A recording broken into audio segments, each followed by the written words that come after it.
I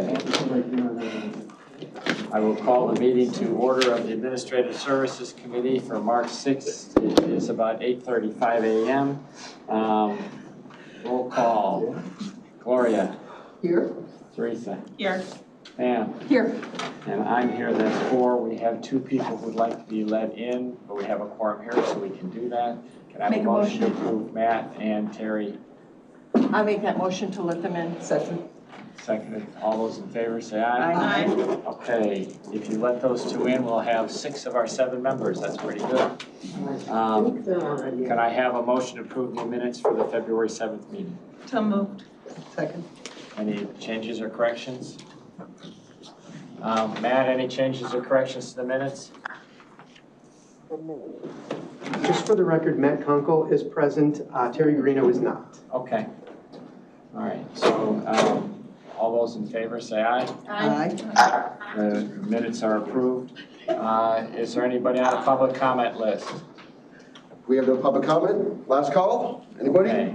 Nobody? All right, we're safe on that front. Any member comments? Okay. If not, then I will go to new business. Mr. Gonzalez, I see you on the screen. I don't know how well you can see us, but welcome. You are very well. Thank you. Sorry for you. Yeah, perhaps a little too well. That might not be to your advantage. Right. For the record, I'm Joe Gadaballer. I'm the chairman of this committee, Administrative Services. One of our roles is to make recommendations to the full county board to fill certain positions. One of those positions is the Ethics Commission. You are one of 2 people that have applied for an opening, and you got this lucky straw. You get to go first. If the other 3 board members that are here would like to say something beforehand, and anything? Well, I'm Teresa. I can say who we are. I'm Teresa Mashis. I represent District 1, which is the southeast corner. I'm Gloria Van Hoff, District 2. That's the best part of Crystal Lake, and some Lake in the Hills, and yeah. No, I represent the other part of this lake. I resent that comment. Go ahead. And hi, good morning. I'm Pamela Altoff. I'm District 6, and that's kind of McHenry, Spring Grove, Ringwood, Johnsburg, that quadrant of McHenry County. So good morning. Good morning. And we also have online Matt Kunkel, who is in District 1. I'm not sure how it works back and forth between the 2 of you, whether you can hear him very well or not, but he is online and is part of this meeting. So with that, I'd like to just start by saying, tell us a little about yourself and tell us why you want to be on the Ethics Commission. Well, my name is Enrique Gonzalez. I found the posting actually interesting when I read it, and I never knew there was a commission on ethics. So that's why I applied. I've been in the military for approximately 13 years, in the Marine Corps and the Coast Guard. I had in the Coast Guard, I was an officer, so my behavior and my ethics were high standards. They expected that from me, and I provided that. I have a small family, not a long family, 2 boys and 1 daughter, and I love exercising and reading. So that's a little bit about myself. And as I stated before, when I read the posting, I thought it was really interesting, and I just thought I applied for it because throughout my career, ethics has been a big part of me moving forward in promotions and having my people under me and I supervise. They needed to see someone that was a leader and showed a good example. Thank you. Questions from the board? Pam, go ahead. There's some training, obviously, just specifics with McHenry County that's engaged in this position. There's also, historically, we haven't had a need to call a lot of committee meetings. Fortunately, most of our members seem to be ethical. However, I guess my question to you is, do you recognize that you need to be committed to the training and then you need to be available when those committees are called up to? I mean, I just want to make sure that the interest also translates into a commitment to meeting all of those responsibilities. Sure, yes, I can find a commitment to do that. May I ask, this is not a paid position, this is a volunteer, correct? That's correct. Yes, sir. Okay, good. When I read volunteer, and that's why I applied, because it was a volunteer position. Okay, thank you for clearing that up. I mean, I think that your resume, your application demonstrates that certainly you've had a commitment to ethics and that you're well qualified to serve on the board.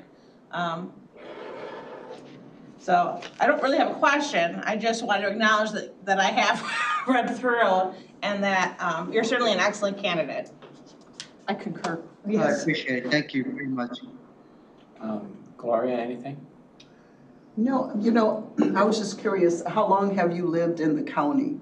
And what kind of experiences have you had in the county that you feel would prepare you for a seat on this commission? I realize that you're learning about this now, but any kind of scenarios you can think of where ethics would come into play in your experience in the county? Well, I have lived in the county for 1 year. Okay. I just moved in. I lived in Chicago, and I moved my family here to Fox River Grove a year ago, and it was a great decision on my part. We enjoy Fox River Grove. As far as experience, I have over 20 years of experience working in corporate and government. And as far as the scenario, I think last week I was, I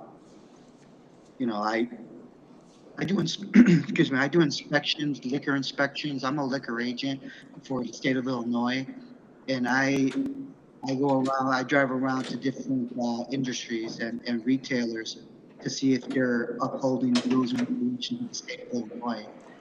And there was a situation where a manufacturer, I was inspecting his facility to see if he had all the equipment and everything he needed to make, to produce his spirit, his alcohol. There were some things that were wrong, and I noted it in my report. But he tried to bribe me, for lack of a better word, to see if I can, overlook and get his license as quickly as possible.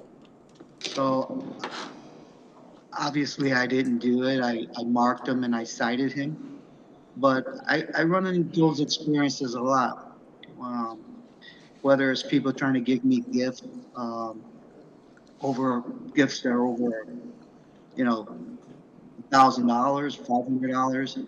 So I run into that constantly. I run into situations where people try to, kind of read me, to feel me out, to see if I'm the kind of person that will, look the other way. But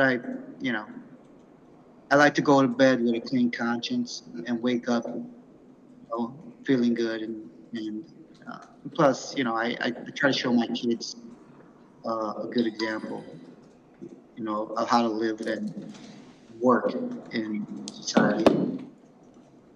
Thank you for sharing that story. That's exactly the kind of thing I was looking to hear. So thank you so much, Enrique. You're welcome. Before I give you a second, Matt, do you have anything that you want? Pam has another question, but Matt, do you have anything you want to say? Oh, I'm good. Again, like Teresa said, I think he's well qualified for this position, and I'm liking it even more listening to him speak. Thank you. Okay. Thank you, Matt. You're off the hook. He didn't ask any questions. I don't know if you could hear him from the way you're tilting your head, but he did liked your ask a question. qualifications. He did like your qualifications. No, I was trying to hear the last speaker and it was kind of. No, that's why we said, Yes. that's why I was trying to repeat what he said, because I wasn't sure you could hear him. Oh, So, okay. go ahead, Pam. Okay. Recognizing that you left Chicago to come to Fox River Grove, and I'm assuming that you went online to see other ways you could get involved in the community, and this was one of the ones you found. Have you done anything similar in Chicago? Were you involved in other, commissions and/or activities in the city of Chicago that also might give us a little bit of background? And I admire the fact that you moved out here and you wanted to get engaged and involved, so thank you for that. No, to be frank with you, no, I I think this is the second, organization that I decided to volunteer for. The first one was the Boys and Girls Club, and that was years ago. I volunteered as a GED teacher, and I was in Humboldt Park. I don't know if you're familiar with that area in Chicago. And I volunteered for a month with the Boys and Girls Club to teach them, math and basic skills. And it was a rewarding experience. And I knew that I was going to do some more volunteer work in the future, but I didn't know in what capacity. So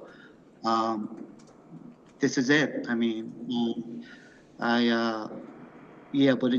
Chicago was the only. I don't have any extensive experience in volunteer work, but I do have some, and the experience I do have in volunteer work was rewarding. So, Thank you. I hope that answers. It does. Thank you. Any other questions for Mr. Gonzalez? Just like to thank you for coming here and stepping up to volunteer. I really appreciate that. Mr. Gonzalez, anything else you'd like to say to us before we're going to end your interview and go to the next one in a moment? But if there's anything else you'd like to add, please do. No, I just want to say thank you for allowing me to have this video interview. I really appreciate it. And if I'm not chosen, I want to thank you for the opportunity anyway. So that's all I have to add. Thank you. Well, as you know, there's two people applying for one spot, so one of you is going to be disappointed today. I'm not making any predictions. I haven't heard from the other gentleman yet, but I would ask you to keep thinking about it. If this doesn't happen today for you, please keep in mind there's always places that we have greater needs for volunteers than we ever get. So thank you for applying. Thank you. Have a great morning, everyone. Thank you. Thank you. Bye-bye. Okay. Can you switch to Mr. Robinson?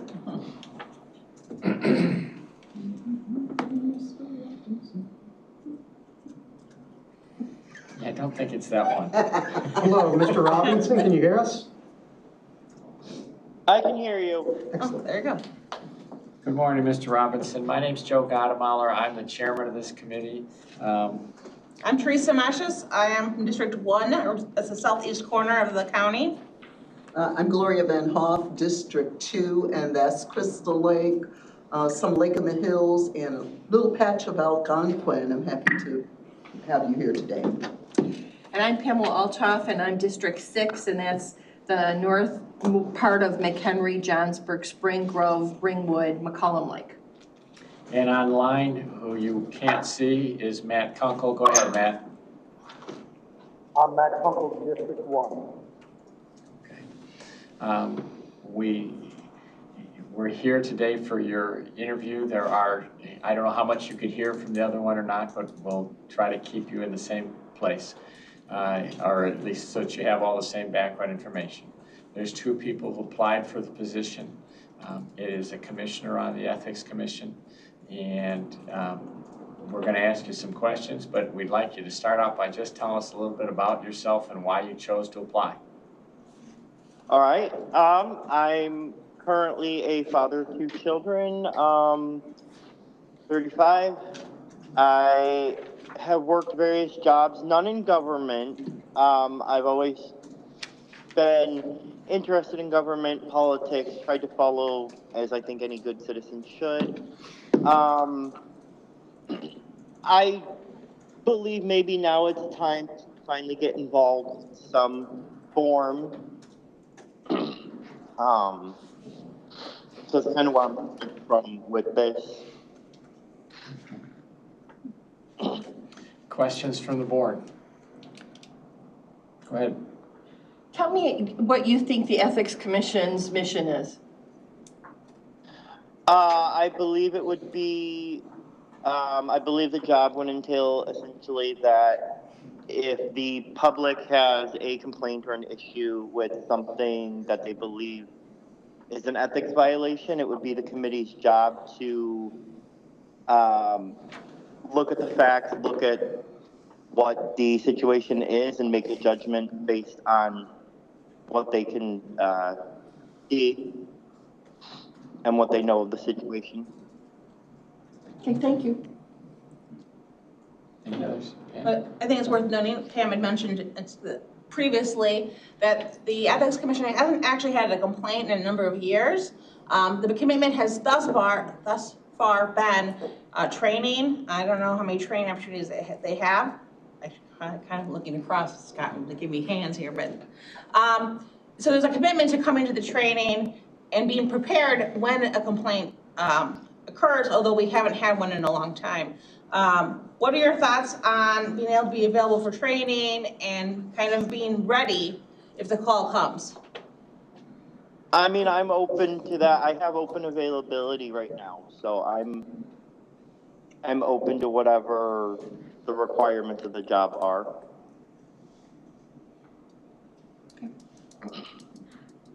Lauren, do you have any questions? Yeah, thank you for being here. I just wonder, how long have you been in the county, in McHenry County, and what are your expectations or any kind of experience you've had in the county regarding ethical decisions and your take on that, or whether you've been involved with, you know, any volunteer groups or anything where you've seen that come up? So my family moved to Crystal Lake in 2008. So other than spending a summer down in central Illinois with my in-laws, I've been in Crystal Lake since about 2008. So yeah, and I've worked in the area since then on and off through different jobs. I can say from my own personal experience, I've not experienced any issues, you know, ethically or otherwise that I've seen in the community. I think we have a fantastic city and county here. So as I said, for me personally, I haven't experienced any concerns in relation to that. Okay, thank you. Matt, do you have any questions? No, I'm good, thank you. I have curiosity. You said you spent a summer downstate. What part of downstate did you spend the summer in? As a downstater, I can ask that question. My in-laws lived in little town of Neoga. Okay. So it's about 20 miles north of Effingham. We know where that is. I know where that is. All right. Thank you. We're going to, do you have any other questions of us as a board as to how this works or anything like that? Not at this time. So the process is that we recommend to the full board, one of the two of you that have come before us today. Is there anything else you'd like to tell us before we end this interview and go into those deliberations? I don't believe so. Well, I want to thank you for applying, and if in fact you're not the person that gets this job today, I would ask that you keep looking. There are plenty of volunteer opportunities at the county, and we would love to have you on one of those. So, thank you. Thank you. And we're going to close you off now. You're welcome to listen. This is live, so you can hear it if you want to do that, but we're going to close this part of the interview. Thank you. Thank you.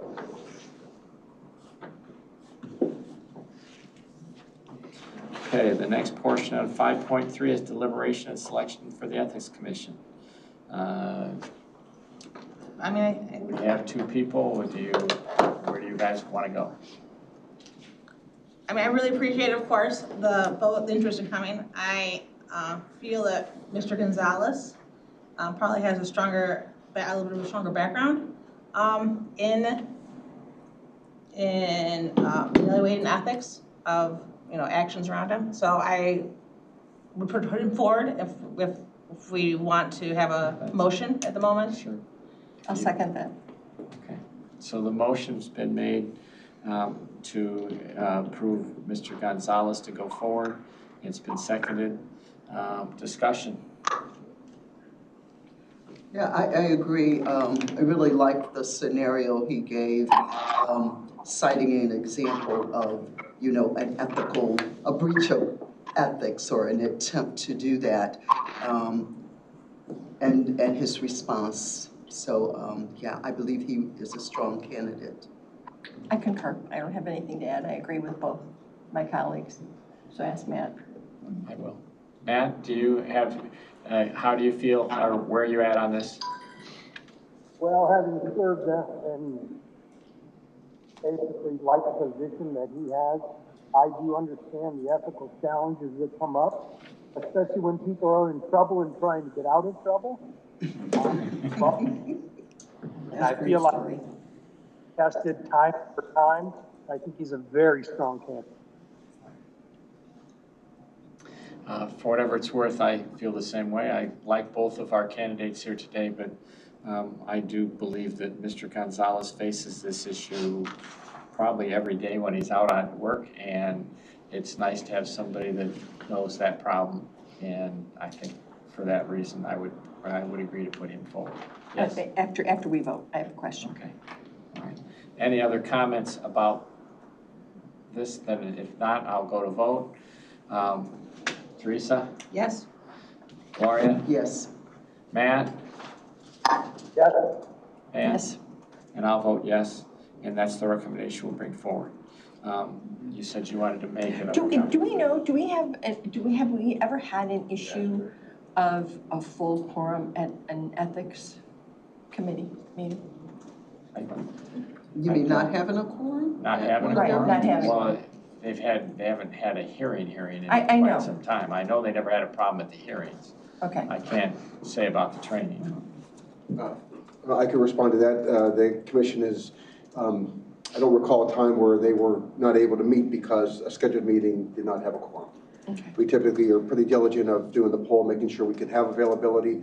For reference, we typically meet 3 times a year. Usually we'll have a meeting coming up after we have a full commission, and one occurs in the summer, then one occurs in the fall, and then meet as needed if there is a complaint. And at that time, we try to develop a different type of training, whether it's on the reviewing the ordinance, or whether it's a mock case, or whether it's have the state's attorney present administrative procedures. But it's typically a 3 meeting requirement, and they've been really good about making those meetings. And I was just, so you understood my thought process as we were looking at 2 candidates, is that potentially, if that's ever an issue, or if we ever think about it, there might be an opportunity to have an alternate or an extra. Right. That we've already trained in the event of, and then you've got somebody who can slide in if there's a problem with quorums, or if something would happen. That's just where my head went, because we had 2 candidates. Well, we do that do that for the planning commission. Right, so maybe that's where I was thinking. That's a good idea, because, there are only 3 meetings, and if you can't make those 3, that's... Well, and somebody gets sick, whatever, and Right. it is, it's significant. The training and the mock trials, it's significant. So it's a thought, I leave it with you. And I just wanted to ask, do you do a mock, training every year? We have done several. Okay. Several of them. We haven't actually gone through the whole mock administrative piece to develop the evidence and everything, we endeavor, we're aspiring to do that, we just haven't got because that's a massive undertaking, and someone without a legal training background, it's a little bit difficult to put together, but we would plan on that. But we've done cases to present scenarios and get them through really the first stage of whether there's sufficiency of the complaint and there's probable cause to move on to the next one. But it's pretty good training, and for those, and you're welcome to sit in whenever. That's what I was just going to ask. Do we have an opportunity to sit in on that if we want to? It's a public meeting, absolutely, Okay, yeah. So, one thing I'll point out too about the Ethics Commission, it is a member, it's a 5-member commission, so the rule of 3 applies under Open Meetings Act. But in order for them to meet and even conduct a hearing, they have to have 3 members, and those members actually have to be in person for a hearing. But any action of the Ethics Commission requires an affirmative vote of those 3. So if you have a hearing and it's 2 to 1, then it doesn't pass. So it's kind of a unique thing. But out of the 5, we only need 3 really to conduct the meeting, or conduct the business, or conduct a hearing. Okay, thank you. Thank you. It takes us to the routine consent agenda. Does anyone want anything removed from the consent agenda? I'll make a motion to approve the routine Let consent. me hear from Matt first. Matt, are you okay with, do you need any removed from the consent agenda? No, I'm good, thank you. Okay. So I'll make the motion to approve it as presented. So Pam's made the motion to approve the consent agenda, and Gloria seconded. Roll call. Teresa? Yes. Gloria? Yes. Matt?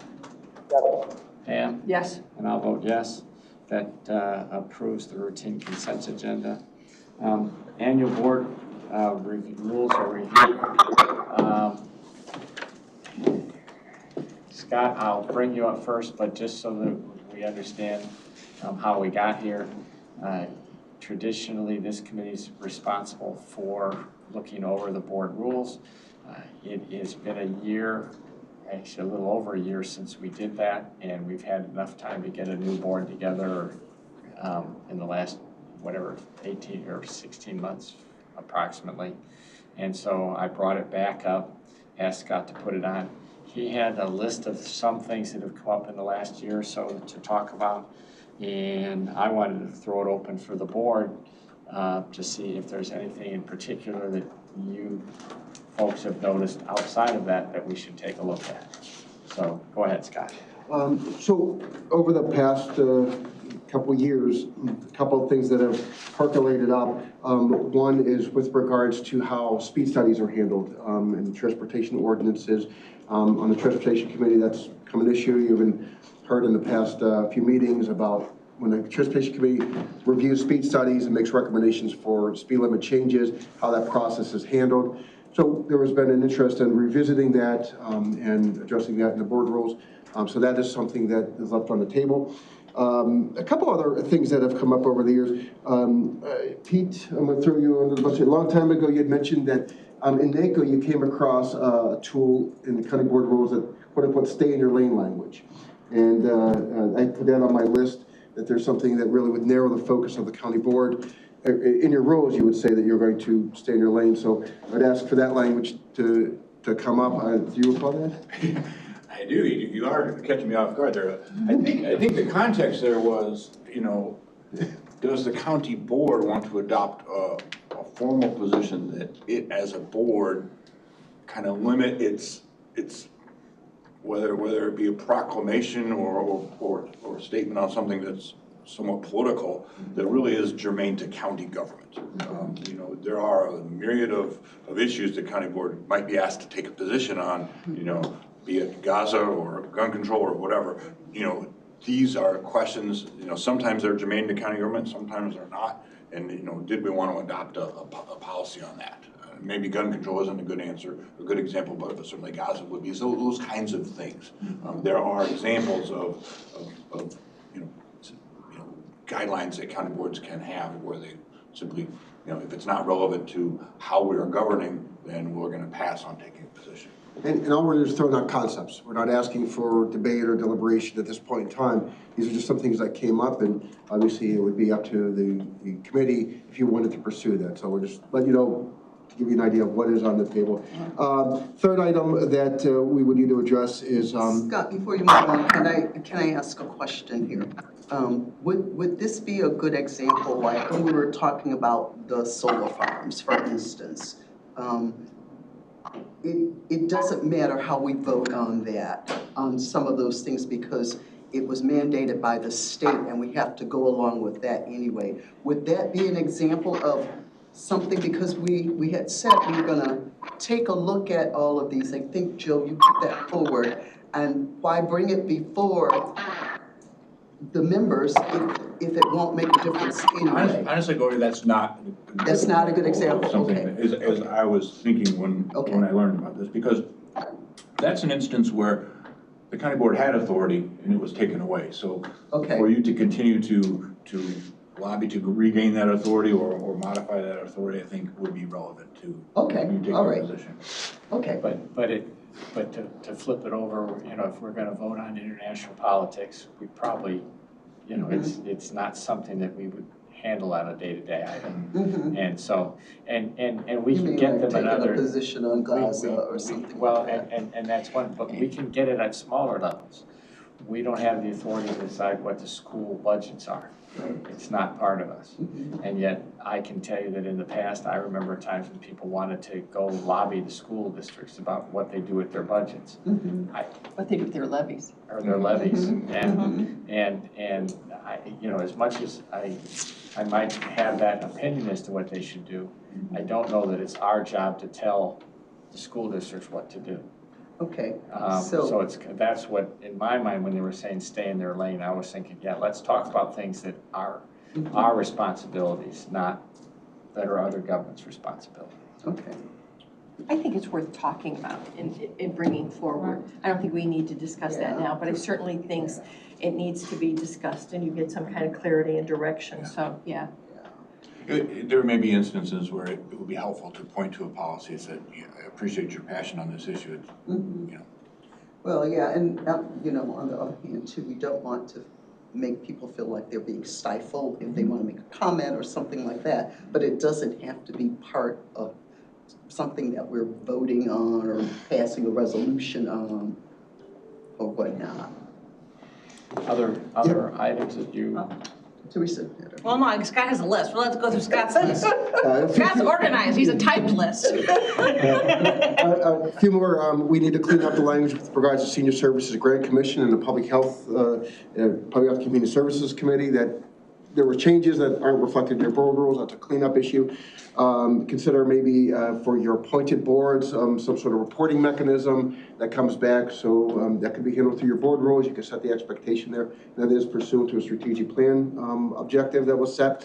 The final item, and this one, I'm going to say this one's a bit self-interested, is if you notice that during your committee of the whole or your regular meeting, whatever public comment is made, there's like a little bit of a fire drill between you or Alicia or I. We grab the public comment, we have to run over, make a copy of it, we tape it up to the wall, but it's a bit of a process. That was added in with the last board rules. It's a bit of a challenge, and we would really ask to maybe rethink that. And if you feel that there's a public interest served by doing so, we're happy to continue. But we would just, you know, it's a bit of a fire drill, because the question is, when do we post a comment up on the board? When do we take the list away? So there's a whole timing issue, and we would just like to bring that up. And I will tell you that having watched this the last 2 years, I've never seen somebody get up and look at the list. Me neither. Well, I think that was this come from the fact that there was accusations that we were doing public comment random, like in an inappropriate order. Because I feel like that's my assumption. Because there was times when there was question when we had the more controversial topics coming before us from the public, that they were not being called in an order that they signed in. Right. That they signed in or topic that it was. The board had, well, it's not, it was the chairman calls them, was calling them in an order that would, that he pleased. Well, and for whatever it's worth, having been a chairman for 2 years, I can tell you that when you get a list of 20 people that want to speak, the first thing you try to do is put them so that topics are together. Mhm. I mean, because it doesn't make much sense to have 4 people talk about item A, Yes. and then suddenly we're on item C, and then we're back to item B, and people don't sign up in an order normally. They sign up as they came to the meeting. And so I actually think it's the chairman's job to decide what order to call people, and whether they're posted on the wall or not, the chairman can still decide what order. And I would hope that whoever's chair would continue to try to group topics so that, you know, we can exhaust a topic and move on. We don't need to continue to keep switching. Our rule does not require them to be in order. It just requires the public to know what the list contains. That's what I was gonna ask. Isn't that the chair's prerogative? It absolutely is. Okay. Well, do we, it's a Freedom of Information Act thing, but in practice, do we think that we would make people file a FOIA request to see the list? Because I guess that's where it is that this came from accusations from the public that that people were being called far out of order. So that like someone was invited to come give public comment, so they were chosen to go first. Instead of somebody got here at 6 o'clock, signed their name, and then had to wait until we got to the list, But again, that's the chairman's prerogative. It is. That's not our rules, and the chairman doesn't, they're our rules, board rules, they're not chairman rules. So, I mean. We would refer to the official record of the meeting in initial response to that FOIA request. And that would go. But one of the things that we have to be mindful of, typically we have one sign-in sheet. But there have been meetings where we had overflow, and there were times, and I know Alicia and I were running upstairs and downstairs because we did not have enough room here to accommodate. We had people outside, we had people in an overflow room. So you had 2 or 3 public comment lists to ensure everybody had the opportunity to sign in. So if we have 3 lists going, what's the order then at that point in time? So that has some additional complications when we have pretty intensive meetings. But anyway, the ask is to bring it on the table, and you could say, you know, God, just be quiet and do your job, and hey, we're happy to do so. So, well, those are what I had on the list. Can I add to that too? I'd like to have a conversation about what we do with, in quotes, public comment that are read by board members. Whether you want to do that or whether you want to, public comment that is not, someone's not here, but they give a statement to a board member to read. I think we need to discuss whether that's permitted or not permitted. Well, Right, 'cause they read the doesn't that member board- comment. I mean, that's the board members' public comment though, isn't it? No, you're reading someone else's comment. I know. I'm just real careful not to say, not think to you can limit board members what they can say, whether it's they're reading. And that's fine. I just would like to have that conversation, so it's on the record that we had it and we're permitting it, that's all. I don't care, I mean, I got no worse than that, but, I just think we want to be careful because, because when I look at other board, like Kane or Lake or whatever they're doing, they read statements from people all the time, and I don't want it to look like we're censoring comments. I don't know how you could stop someone from, so they say it's their comment instead of somebody else they read. Right. I don't care about that. They can be their comment. Yeah. I want the clarity, because I think that the idea is you have public comment and the public should be able to attend the meeting. So I just think we should discuss it. It's a question. Something that's been asked to me a couple of times by different board members is, do we should discuss this, I think, in board conduct. Do we want to create or at least discuss the place for cell phones and instant messaging during the board meetings? I realize I'm saying this and it's not pointed at my colleagues, but. No, don't look at me and turn my phone off. I don't think it's a bad subject to talk about at all. I think that people should be aware of the fact that They're cell phones and instant FOIA. messages during the meeting are Hands FOIA. down. And so I think that people should be aware of the fact if they're going to use their phone, that if the public asks to see their phone for that time period, they get to see it. Hands down. And I suspect that would be something that most people. Well, you learned that in the training. You learned that in the training. It's like, Well, and I don't think it's illegal. I think it's just. It's not illegal, yeah. It's, you can it's do not it. illegal to do it, but if it gets FOIA, you know, I mean, Yeah. you were talking about the Sunday picnic, that's fine, you know, but, you know, if you were talking about things pertaining to, Public business. that's Well, how about right. this? How are you voting on this? Yeah, exactly. Right, 'cause, yeah, You know what I I'm mean, saying? that's, let's be honest, those are the things that happen. It's not, you know, oh, your hair looks pretty today. That's right, that's right. And I used to turn mine on because it had a friendlier portal than this thing. But I stopped turning it on very early on because it's like, It's a I don't great want people conversation. thinking I'm looking at my phone and I doing. think It's a great it's conversation. whether we make a rule about it, because I don't think we could make a rule about it, but I do think it is something to remind people Oh, of. good reminder. Can be a best practice. Well, the Best thing about practice is instant not to messaging bring- each other about, are you doing a vote? Isn't that a violation of Open Meetings Act? Yeah. It depends how many people you text. If I text you Yeah. one-on-one and we're in a meeting of 19 people, no, it's No. not a violation. Uh-uh. If I do a mass thing to the 18 people at the board meeting, Yeah. it's a violation of open meeting. So how many of the 18, how many of them would you have Majority to? of a quorum. Okay, You don't want a majority of a quorum on your text okay, message. so if all 18 were present and you But the did reality it is with you 10. can do the same thing. Look, I'll be the first to admit it. I generally have a tally going as people speak anyway. You know, yes, no. And it may not be anything more than hash marks on the page. How many people have said yes or no? But I don't need to ask you text one-on-one. I'm listening to what you said. Right. But it's not that, that's not the issue, Joe. The issue isn't that. The issue is, should you be doing it? And I think that it's a discussion that we should have in board rules. Maybe it's, A reminder. you don't have your phone out. I think a don't know, reminder but is we should great. talk about it. And even if it's a reminder that your phone is foiable, I think it's a conversation that needs to be had because there have been some issues, right? On the list.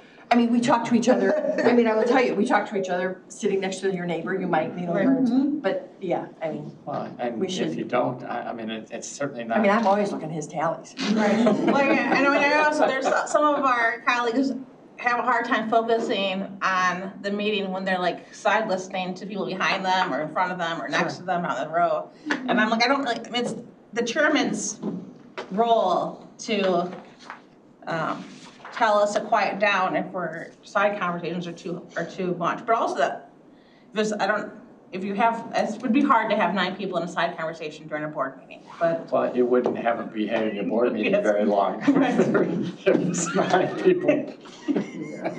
I think it's a topic that comes up and you say it and it goes Yeah, where. and people have been warned. Yeah. Yes. So, okay, Documentation. what other ones you got on your list? That's it. That's, because I have this discussion of the instant messaging has been asked to me a couple of times, and I'm like, I don't know. I wasn't paying attention to other people's instant messaging. Well, my sentiment is, Matt, do you have any changes or any concerns about board rules we should address?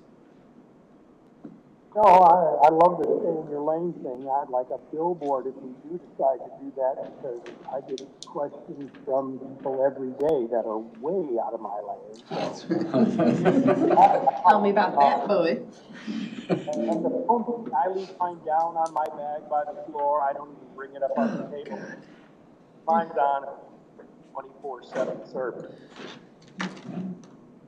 Okay. All right, I would say add these to it, and the only other thing I would bring up is that I will try to remember to bring this up at the board meeting at the committee of the whole to say, if you've got something that's of concern, board members, please pass it on. You know, if you guys have nothing else to do in your spare time, I would say read them from end to end and see if something comes up unusual. I know that last time we took some things out that people are like, why were they there? And you realize it was because 20 years ago the board did something different and nobody ever took it out. And so with that, Scott, I would say let's take a look at these, and I'm not expecting this to be done by next month. We're not going to get to this in April. We're probably talking about May. As far as next steps, what I can do is I can compile this list. If you feel like I can send it out to the committee, so you have this, or would you like me to send that to the entire county board? No, just send our list out okay. to here first. we're not talking about controversial changes here. That's right. I mean, these are cleanup things and reminders that, hey, be careful. And I don't think it's I really don't think any of these are controversial. But I don't know what somebody else might bring up, and I do think that the board ought to be aware of the fact we're looking at it, and this would be the time to put some input in if they have some. Okay. Brings us to reports. Scott, don't move. Well, I gotta move because we have. No, your turn. Oh, no, it's his turn. It's next, 2016 space study. This is your PowerPoint, right? Is it? This is the PowerPoint, right? Yes.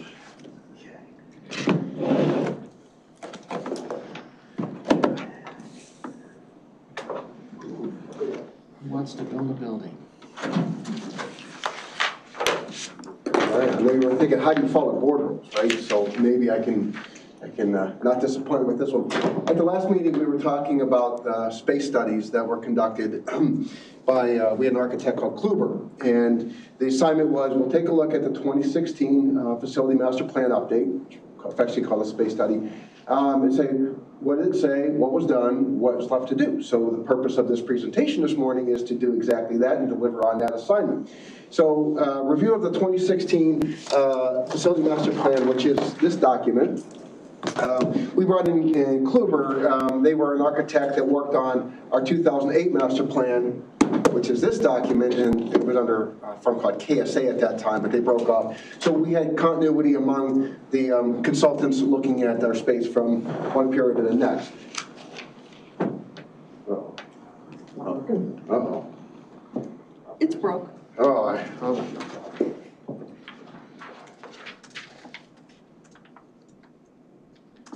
Right now. There we go. So in 2016, actually 2015, their assignment was pretty simple. First off, update the 2008 Facility Master Plan, because, and I apologize for the last minute typo, I made this change, because much changed in the world between 2008 and 2015. And most notably, as we know, the population, or the housing boom, or the housing crash. Secondly, at that time, in 2015, we asked them to focus on the State's Attorney's Office and the Health Department, because those at that time were clearly recognized needs of the county. There were the two pain points with regards to space, so we wanted particular attention onto those two operations. So they came in, the process was pretty simple. First off, update the population projections. And I wanted to put this on here, because you can see in 2008, we expected, 460,000 people in the county by 2025. However, with a crash, we only had far less than that. 2020, we had about 310,000 and change. These numbers are just based on, just a rough projection, but far shy of the 2008 population that was contemplated in all the recommendations and all the new buildings.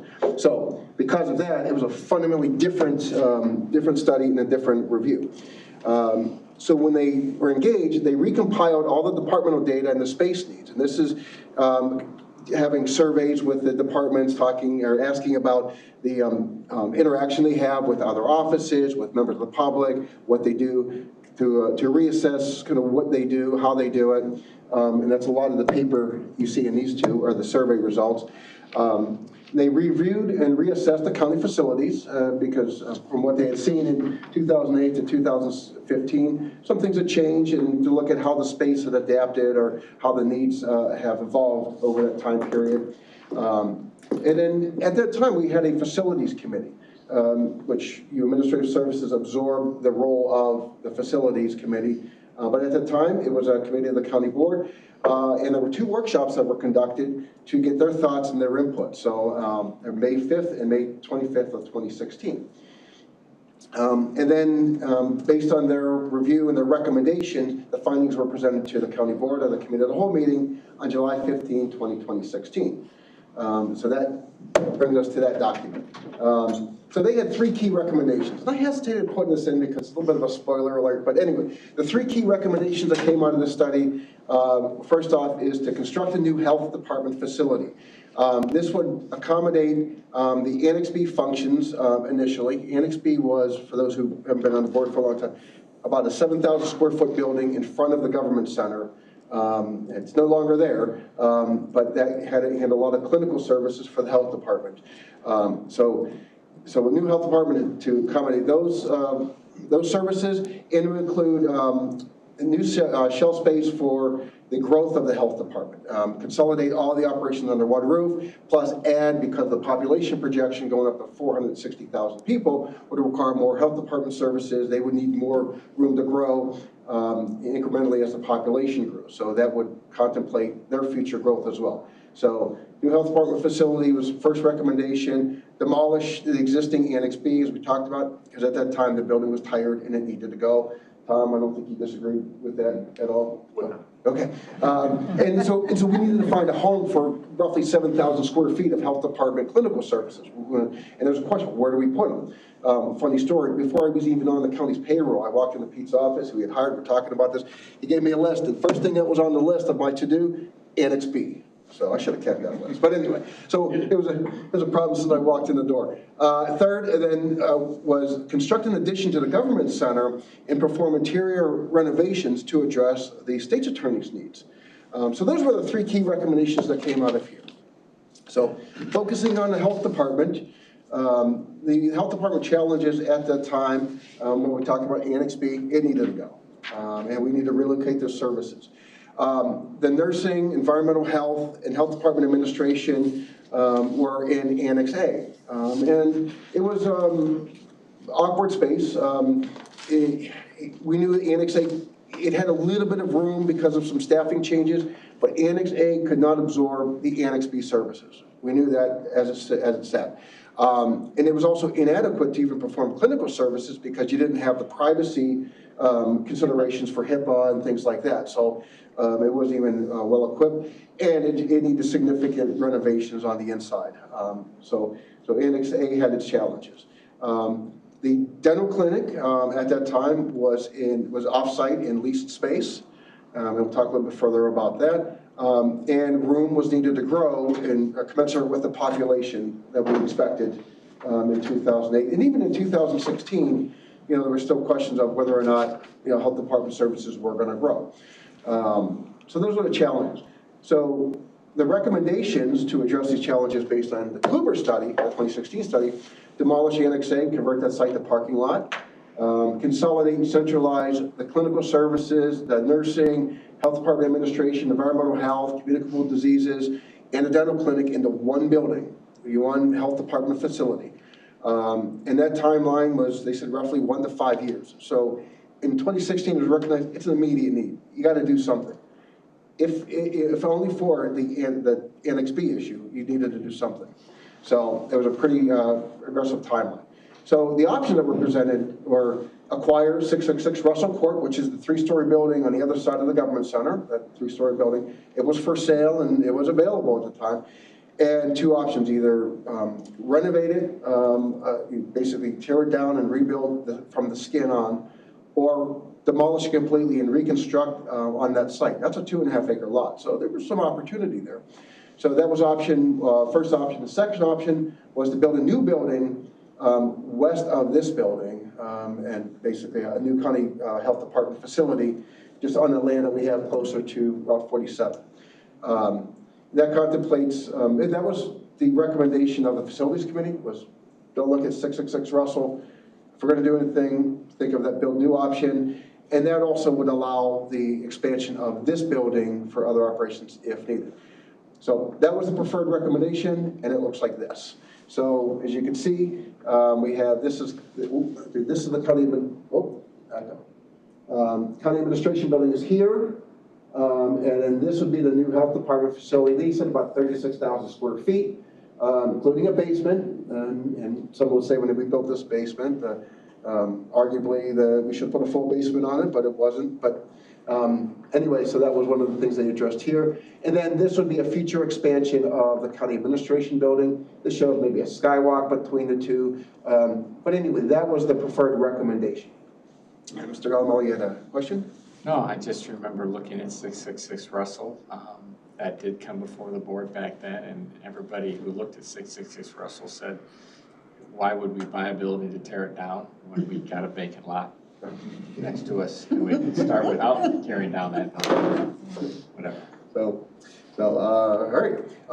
So now the question is, what changed and what was done? So the first thing that really changed, and I appreciate that, that's a good segue, Chairman Gonzalez. So, but after the study was complete, there was a philosophy, the county board's philosophy changed a bit, and they said, rather than expand and build new square footage, let's work with what we have inside. Let's use our existing square footage, let's rearrange, and let's try to fit in the operations within our existing square footage. So that took the construction of a new building or an addition off the table. But we had to address the health department needs, the dental clinic services were terminated. That was a decision made by the Board of Health Department and supported by the county. We got out of the dental health business. So that need was taken out of the equation. We didn't have to worry about how to fit a dental clinic in within our walls. The recorder had excess space. So the recorder in the office downstairs.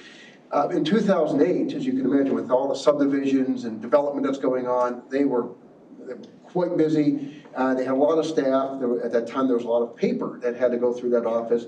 But when the housing crash hit, that obviously reduced their workload considerably. And secondly, because they integrated a lot more technology into the process, you didn't need as much staff. And to this day, you can file a deed for a property, and it never touches a piece of paper. I mean, it gets filed electronically, stamped electronically, and back to you, file stamped electronically. So the technological integration really reduced the amount of staff and space that they need. So that freed up some space. The Community Development Department, which was on the other side of P&D now, they were moved into P&D. And that was part of the change to accommodate the next step, because that enabled the relocation of the environmental health into the excess recorder space and health department administration into the old community development space. So that's where they sit today. So those changes were made, and we're using our existing footprint, our existing square footage to take care of these health department needs. And that freed up space in Annex A to allow for the absorption of the Annex B services, and then allow that building to be renovated, the nursing division to be expanded and situated as need to be, the clinical services to be accommodated, so we were able to resolve the Annex B issue. And then Annex B, because we had that solved, could be raised and that site reclaimed for parking, which is why it's no longer there. So that, in a manner, addressed the health department needs. Now, I say addressed, it's debatable whether, is there more to do, or are they situated where they need to be at this current time? And then COVID came. Yeah, and then And the health department changed a little bit. Yeah. So then this doesn't contemplate COVID, and that's continue to do that.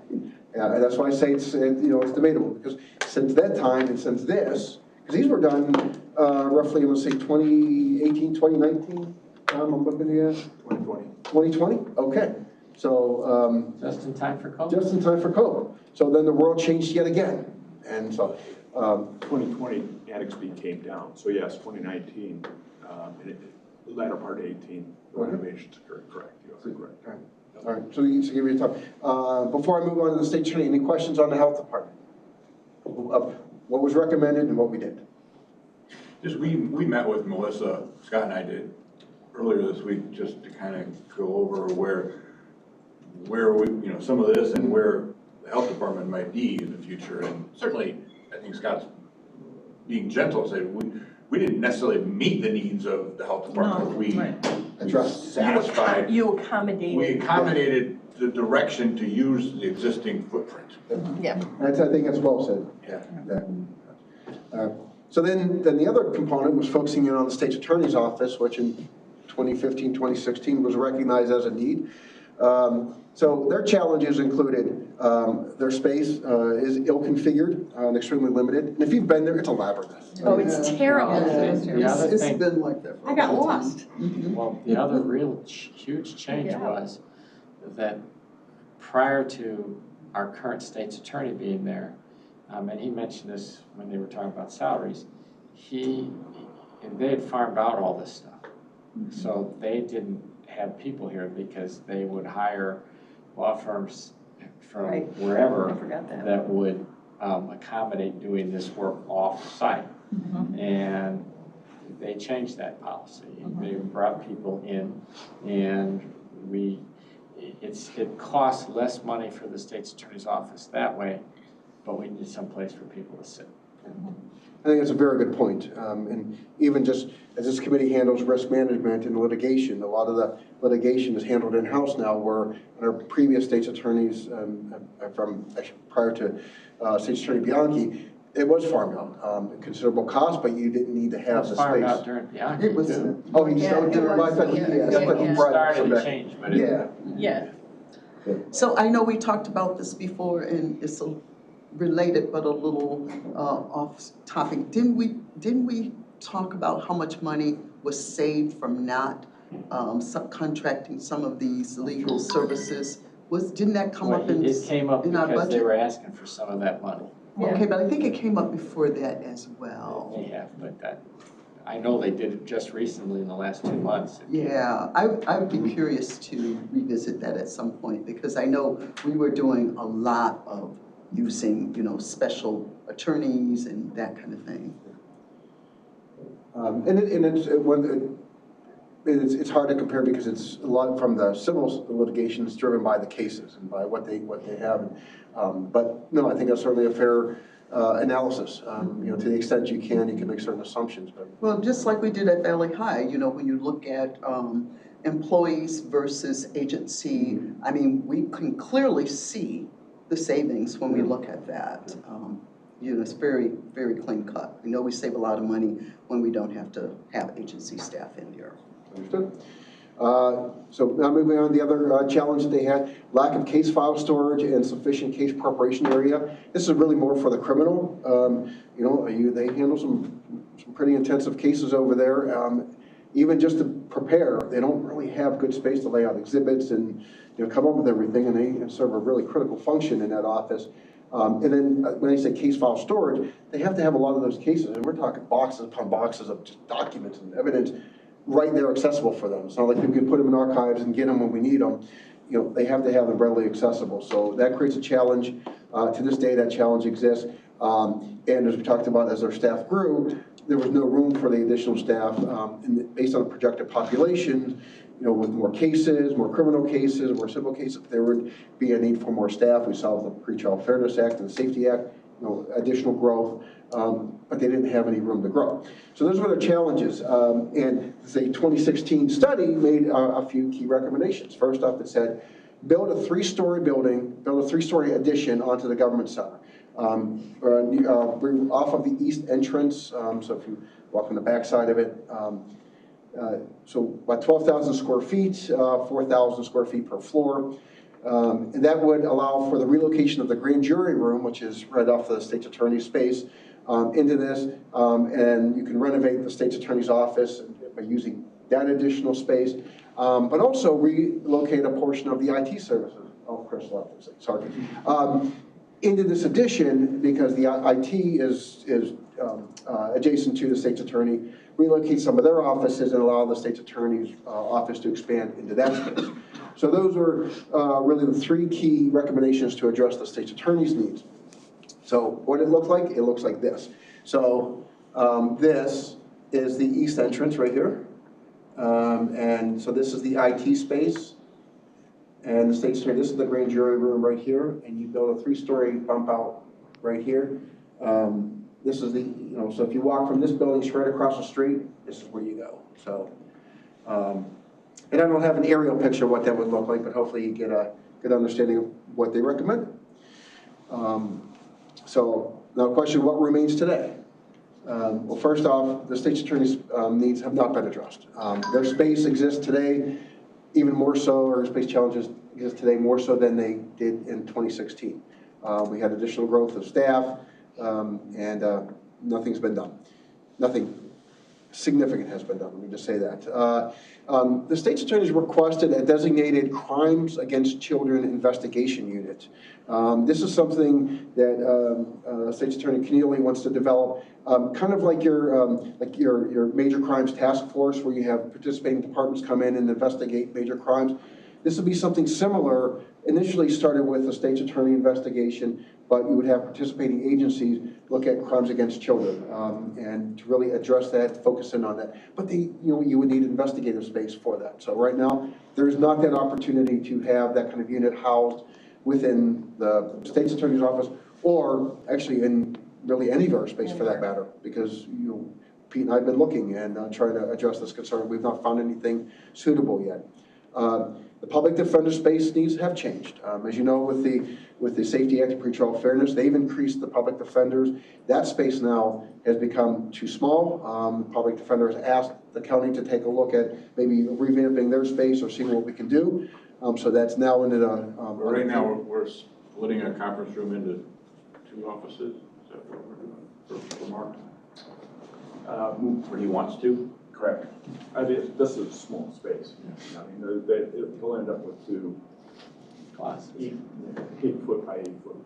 And 1 less conference room. Yeah. Real nice to work in that area. You'll go through Attorney A's space to get into Attorney B's space.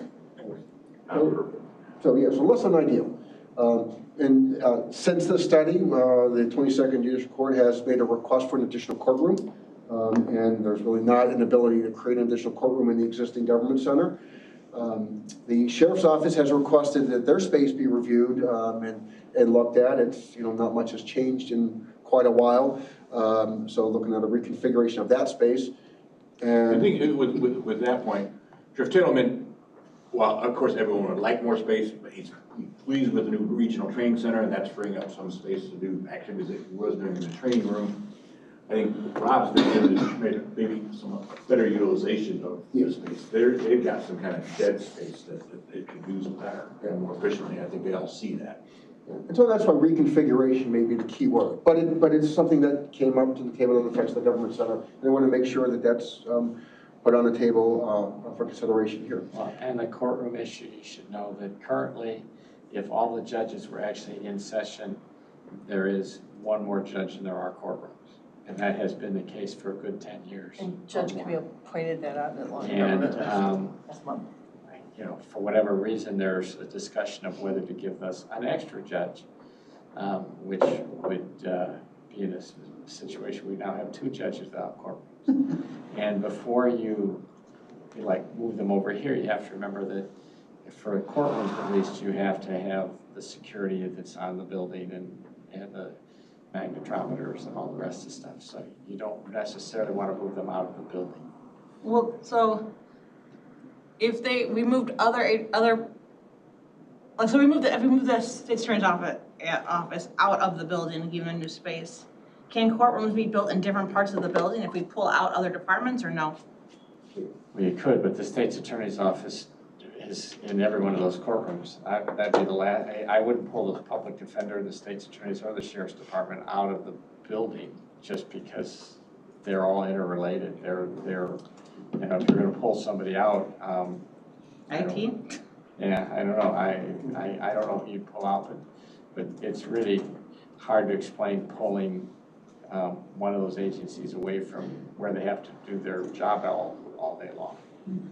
So I think, and with that question, there's probably a lot of opportunity that can be explored, but keep in mind, when you displace somebody, you have to put them somewhere else. Right. And the Well, challenge so that's the question. So the courtroom, there could be more courtrooms in that building if somebody else moves out. Built more. Yeah, and that would make more sense. You're right. Well, and speaking of moving out, so the Office of Specialty Courts, this is your drug court, your mental health court. They used to be actually in a government center, but they needed more space. We didn't have it. So we ended up leasing space between the Treasurer Office and Workforce Network. That's 400 Russell.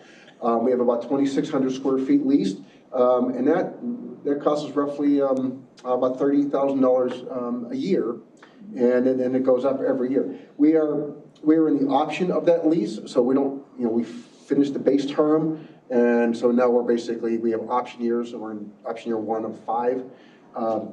We could stay there for longer, but there's a cost, and then if they're brought back under the county's roof, that's a cost that can be eliminated. And there's been actually a desire from court administration to look at additional space, first off, because that is a significant cost burden to them, and secondly, potentially more space may be needed. So, as a side of that, not necessarily under the county, but there's the mediation services are in that building as well, and that's something that was indicated that could be brought in as well. But that's a state issue. That's a state function. That's not us. I'll let the attorneys in the room speak more to how that works. I don't fully understand, but that was referenced as something that could be brought in as well. So, just as an aside, we inquired about buying that building since we have a good portion of it, and it was about $1 million, $1 million. Okay. So we said thank you, and here we are today. And the last thing, as Pete had mentioned, health department still desires to have their services under one roof.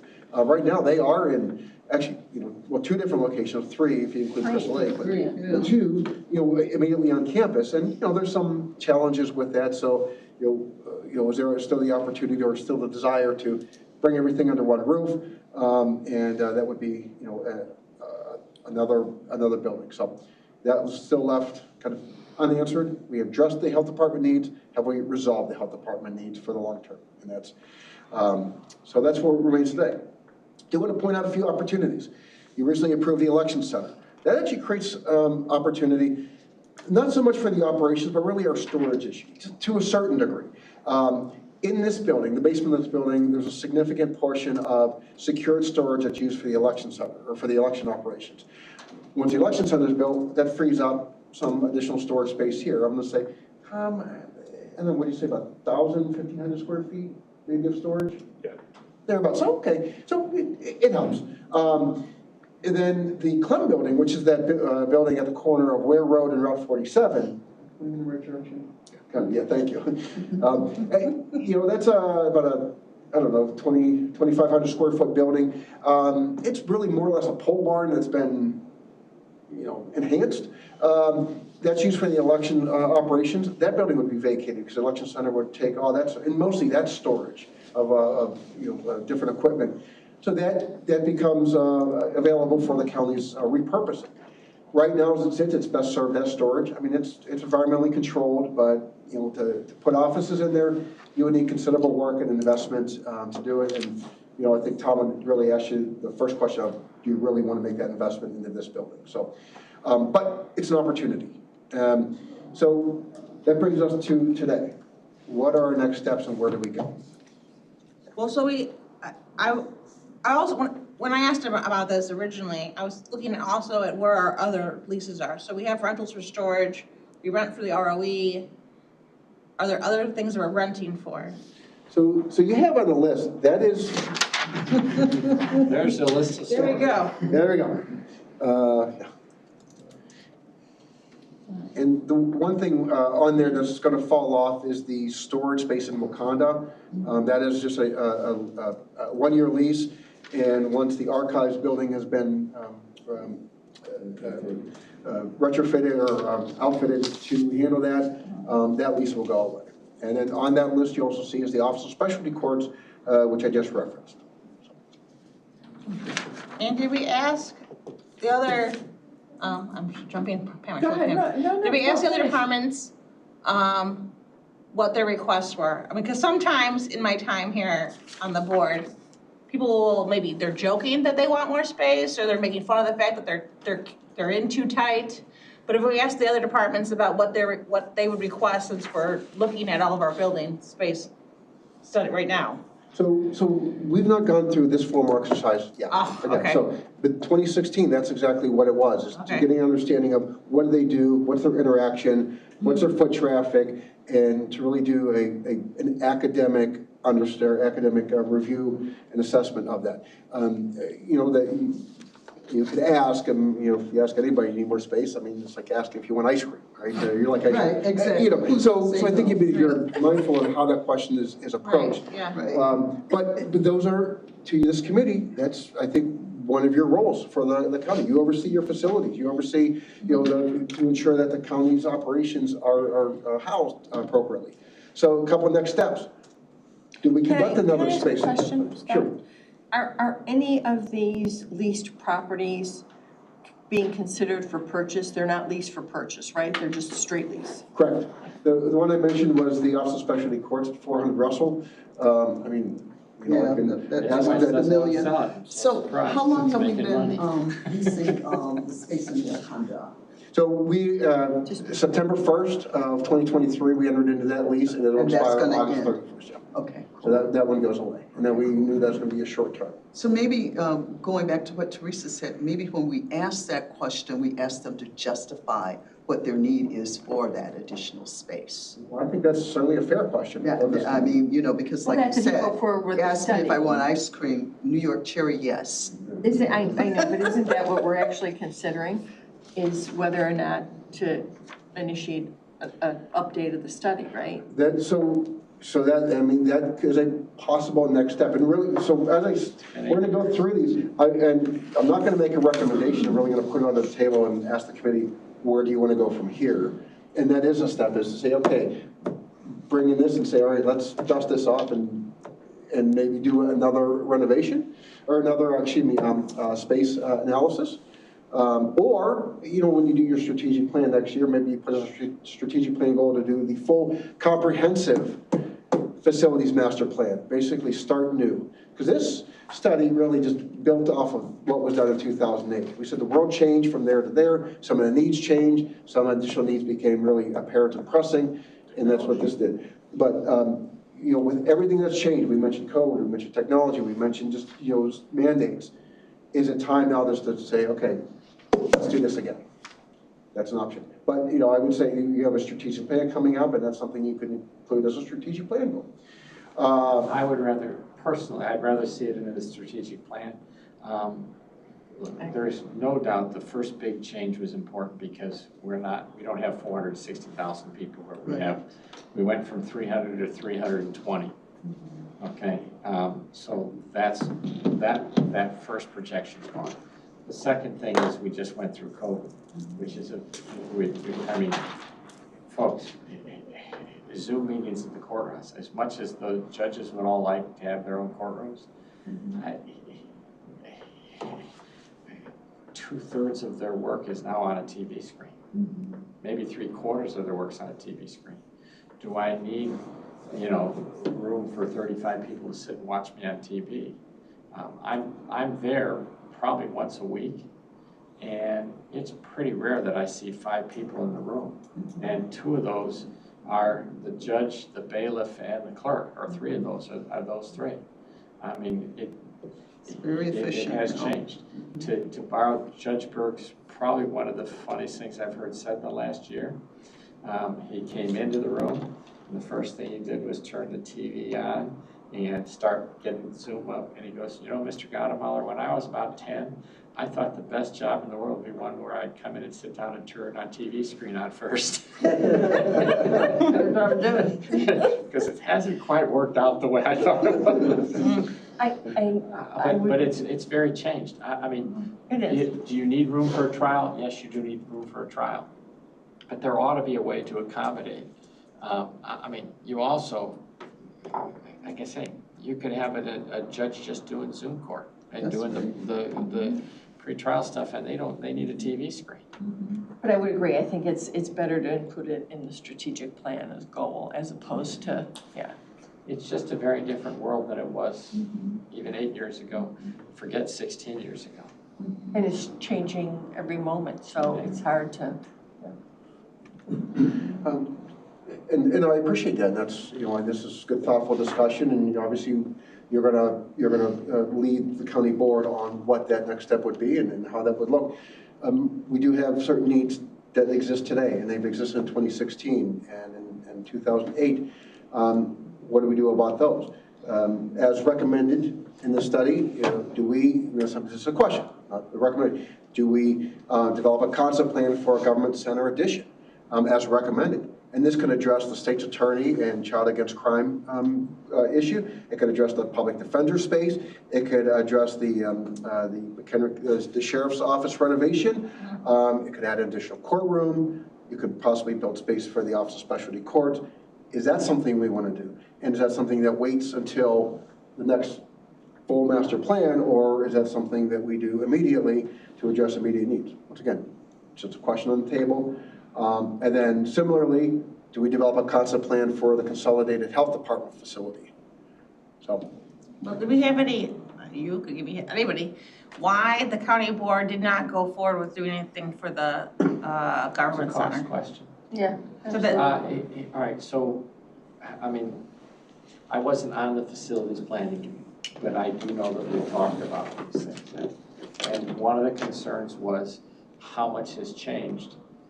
What do we really need to do? I mean, nobody anticipated in 2016 we were going to have the demands on the health department that COVID put on. That was a complete game changer. But at the same time, nobody also anticipated the fact that, you know, 2/3 of the courtrooms are going to do their business on a TV screen. And so I think both of those things need to be accommodated, or at least to be talked about. I know, for instance, right now, and Scott and I talked about this, there's 8 courtrooms over there that are set up for juries. No one I've been able to find has ever remembered having 3 juries at a single time, much less 8. And so, you know, do you need 8 jury courtrooms? I mean, they have to be bigger when you have a jury. You got 12 people sitting there, and maybe 14, depending if you have alternatives. That takes space, physical space, but it's a pretty rare event. And so those are the kind of things that I don't think the judges have ever discussed that. Maybe they have internally, but they haven't brought it up to us. And just to point out, not too long ago, the county board renovated 4 courtrooms, and 2 of those 4 did have jury boxes, which were omitted at the court's direction, omitted during those renovations. So they lost 2 jury boxes, you know, based on their direction. And Teresa, you said what changed or why? why did the county board not follow through on their These things evolve over time, but that county board that was sworn in 2016, December, 2018? in moving into 17, there was like a real challenge to the organization to make itself smaller, right? It was. That is true in 2016, there was, yes. And Carried over into other areas as well. yeah, it carried over into other areas as well, and it wasn't not what does departments and staff want is what will work. And I think that's really what we're living in today is what will work, and I think we've done a good job. I mean, Tom has been fantastic, and all of your department heads and elected officials have made it work. I'm super appreciative of this recap, Scott. This is what I think we need, and I guess I'd like your thoughts on how do we get this to the whole county board, or should we? I appreciate the direction to kind of tap the brakes until the next strategic plan, because I think that might be if I had a vote, that might be where I would go also. I agree. But to set the table for that, you know, how do we use this? I mean, there's going to be different faces when the next strategic plan is developed. So this probably needs to, at minimum, be rolled out again in January. But does it have a place in any discussion now? I was going to say minimally orientation. You know, I would Right. include it Yes. for the new members, that it be a large part of that, so that they are aware that this is being considered and discussed. And I don't know, do we take, you know, we're going to do a strategic plan thing again. Do we use that opportunity to bring more detailed information as part of our day? And even if we could get that I'm sorry, go ahead. Well, I was just going to say, even if we could get that presentation to the current board members, I think that would be good. Just some, you know, so they can start thinking about that. Well, finance, Skylar talked about this, and we've talked about it, and in law and government, Judge Camille kind of gave us the background of what his space needs were. So it's not as if it's brand new to people. Maybe you do something at the committee of the whole and bring it forward from administrative services one day. I'm just. We can do that. I think in the end, I don't know how busy. It helps to have everybody start thinking about what the needs are and what they have. Because this is the first time I'm seeing some of this, and I appreciate that. And to combine it with those changes, because those, I mean, come on. And you're gonna have to ask for updates from all the department heads anyway. I mean, that's, if we do this, so. Yeah. This is, even to do this, it's an undertaking. I mean, it's not something that they do in a month. There's a lot of time. And once again, I think the fair question of, as a county board, to really assess and justify those asks. Are they warranted? And it takes a lot to go into that. The question I was going to ask is, in 21, our strategic planning involved a lot more than it did in 23. Do we anticipate doing that again, where we're bringing in, at that point, NIU, right? Yes, okay, and what I would anticipate is Yes. kind of following the organizational trajectory the last at least 20 years, what we did in 23 was just kind of an update. What we did in 21 was a complete development of a new strategic plan. I would anticipate with the new county board taking seat in December and then into January 25, that it's a complete overhaul. I mean, it was a 4-year plan. We're wrapping things up. So the anticipation is that it would be similar to what happened in 21. Yes, it would look remarkably similar, unless there's. Well, the other thing that changed, and the other reason why at least I didn't want to personally see a complete revamp in every 2 years, because you don't have enough time to get it done. But number two is, we changed half our board last time. Right, we did. Yeah, that was. I don't think. I mean, I didn't look at the numbers, but I'd be surprised that we change all 9 board members out this time and bring in 9 new. You never know. I appreciate your support, though. Well, Pam and I have decided we're going to stay with you for another 2 years. Now, we've already started to think a little bit about that, Yeah, but you don't know today. Right, you don't know what's going to happen, right? And but I would still be surprised that all 9 turned over. I mean, when you have the other one, when you had as big a change as we had, first off, you had all the new districts, and then you had all, that it was like, okay, we've got 9 new people, and it's nothing against 9 new people. It's the fact that, and we've all been through this, the first 2 years you're here, you're kind of going, what am I doing? And I include myself in that. My first 2 years were a great learning curve. But it takes a while. And so now it would be a good time to review that and start from scratch, so to speak. Because even then you're not going to start, but you still have the old one. So somebody's going to at least look at it and say, what did we accomplish? What should we change? But you now have people that have been in the system for a couple of years and have a better understanding of what are things that are in our lane, so to speak, to borrow from the other conversation today. As much as I'd like to be king of the world, sometimes I don't really, there are things that we have, limited things that we can do, and, you want us to put that together as a group. Well, I want to go back to something you said, Joe, too. Things have changed. A lot of, not just with the county board, a lot of companies have downsized, and people are working from home, and they're not coming back. COVID forced people to find different alternatives, and I have a friend who works in the city. She goes into the office 1 week out of 4, and they've totally cut down. It's a huge company. They've totally cut down their space requirements because of that. And so, like the Zoom courts, I found it to be, I was in court one day and just watching a case that was developing, and they got ready for this person that was in, so she's home. You don't have to be in court. Or there was a delay, and it's terribly efficient. So to go back and ask the question, why didn't we continue with that? This strategic plan is a living, breathing thing. It changes according to what the needs are. So there may not be any need to do some of those things that we did before, so we shouldn't be. 2016, it was a Right. different deck. So we shouldn't hesitate to say, hey, this was a good plan then, it's not anymore. We can just forget about that and, you know. Well, the assumptions changed. That's right.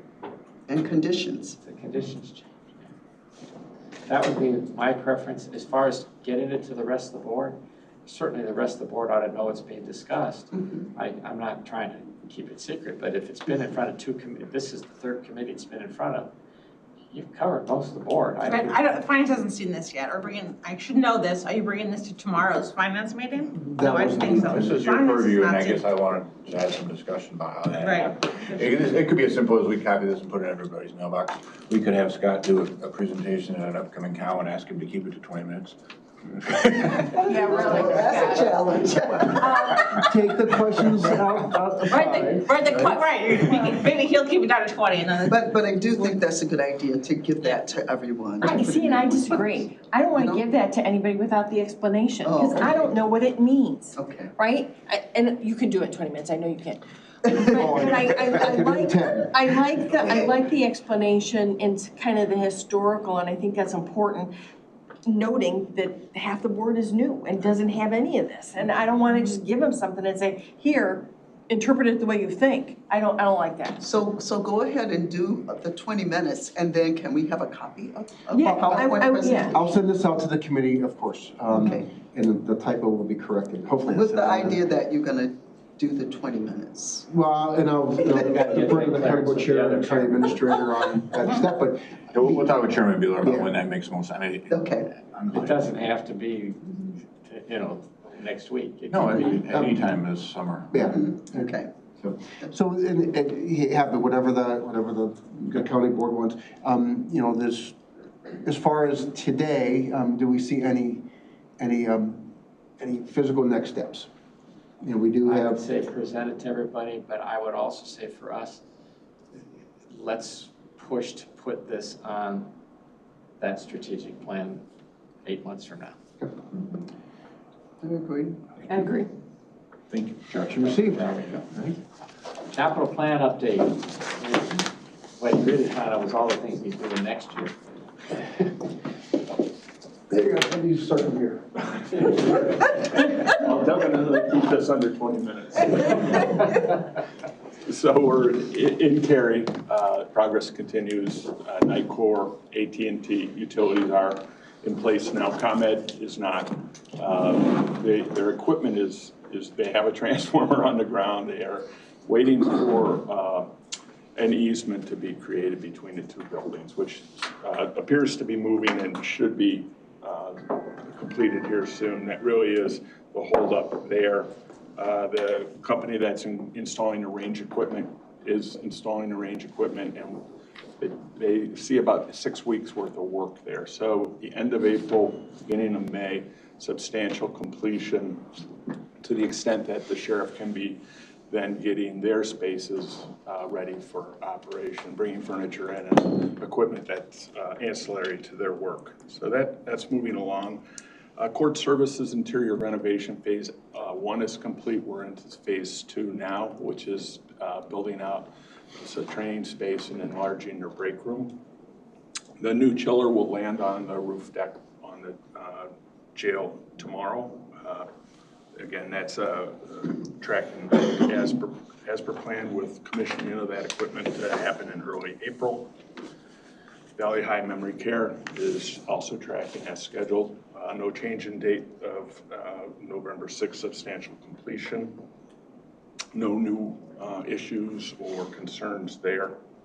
Archive storage, we were waiting for the racking, the new shelving, and some tall racking to be installed. That is complete. We're working on specifying the asphalt so that can be in place and move out of there. I believe the lease is up in August for the area that's currently being holding this material. So we would expect that if we can get the asphalt done in May or early June, depending on schedules, we'll be well in time to beat that lease.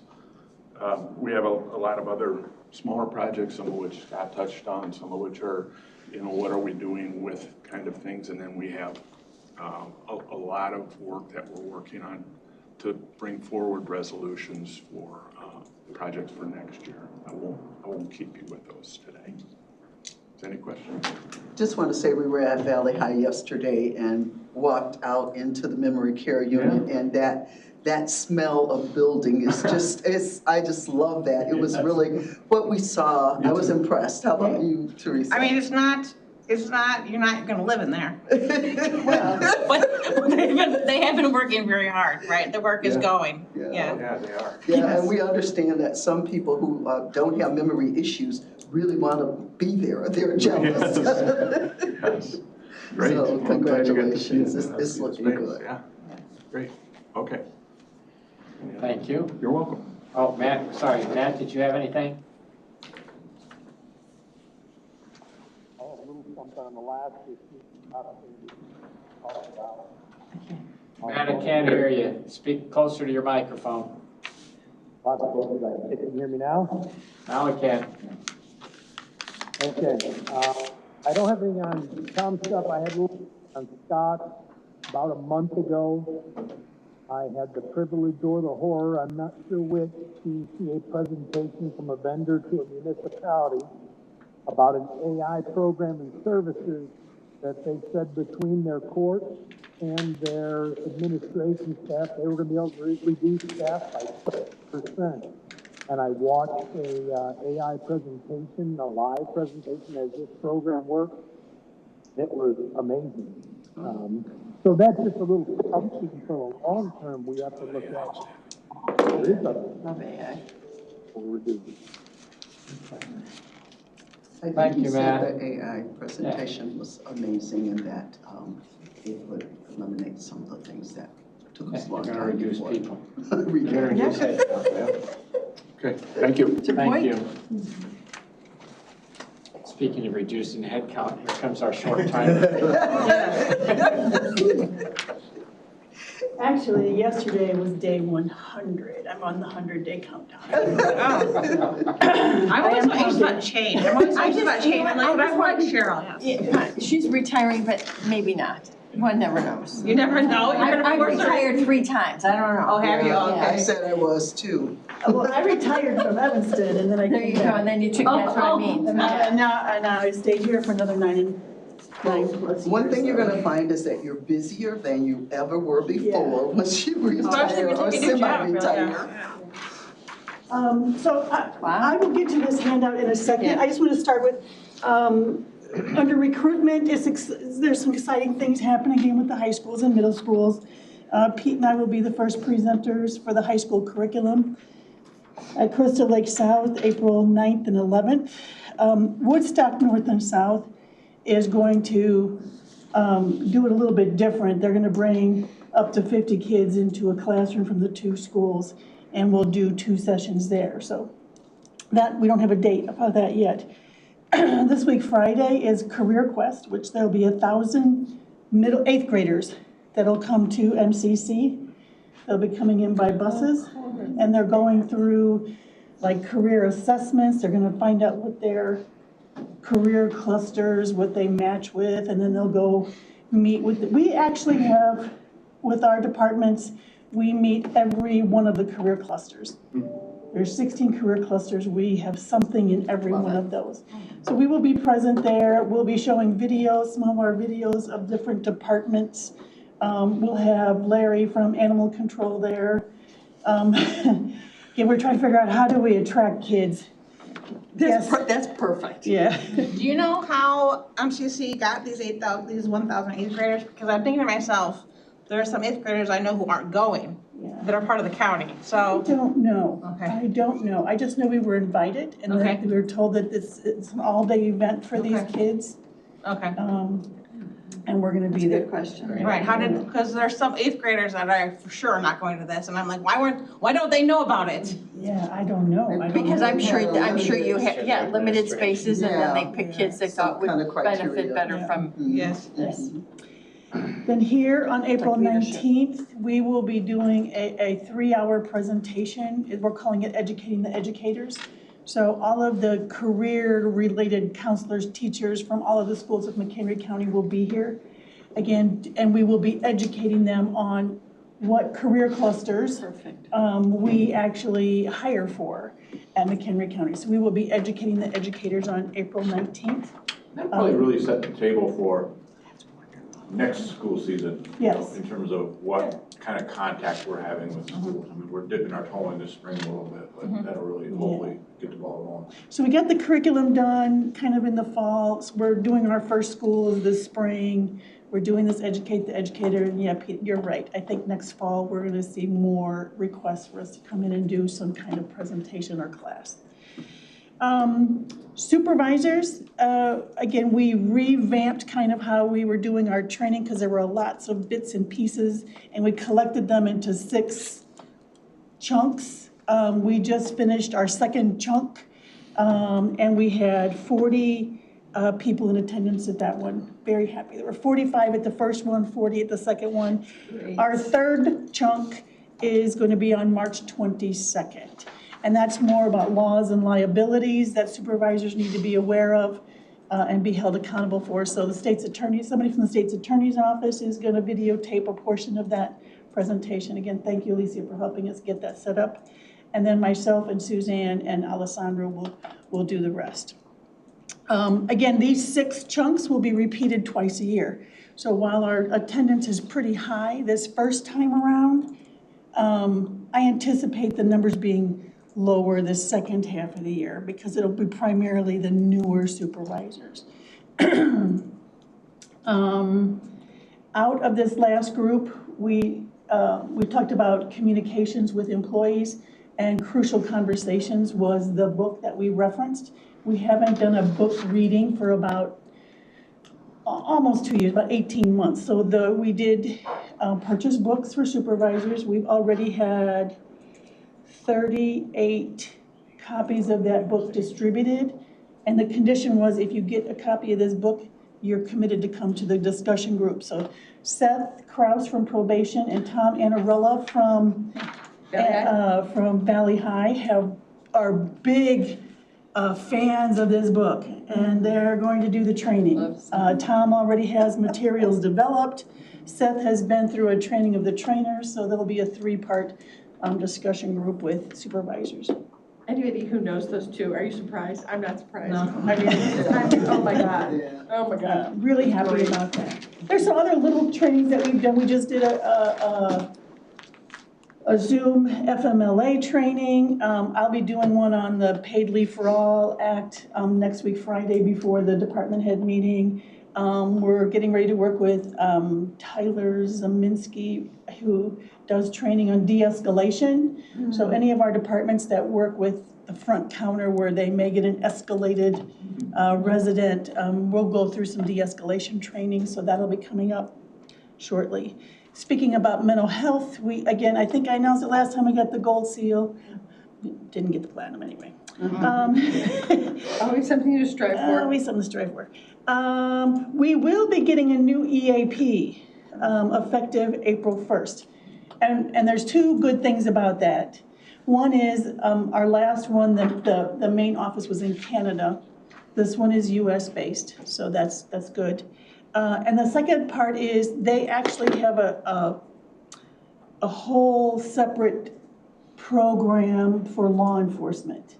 So, which has been a real struggle. We get calls from the sheriff's department saying we have people who need to talk to somebody and they can't get through to somebody. So there is a whole separate unit for law enforcement. That's great. Yeah, so you'll be starting to see some promotion of the new EAP coming up on April 1st. Again, the EAP is done through IPBC, so it's part of what we already pay.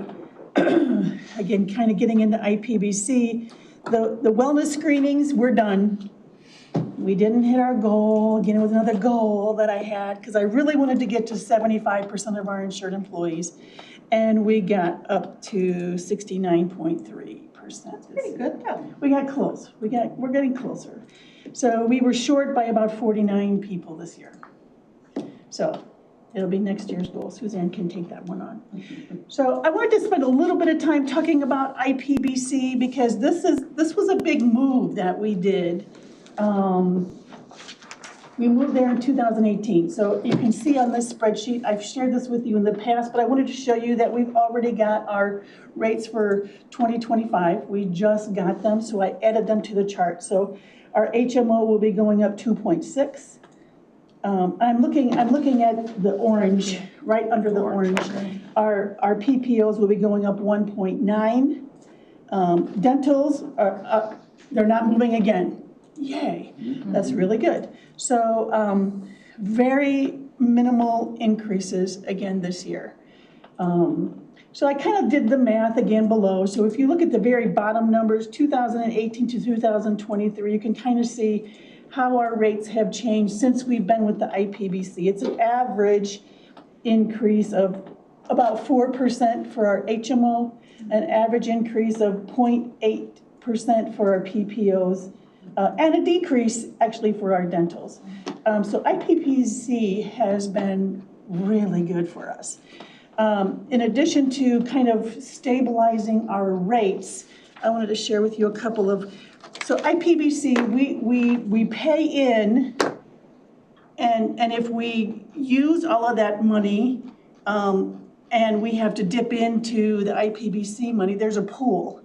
And so it's not a huge impact on us because we've got this pool to reach into. But if we don't spend the money that we pay, it goes into a terminal reserve. And if we don't have to share it with other people who went over, we've got this money at the end of the year.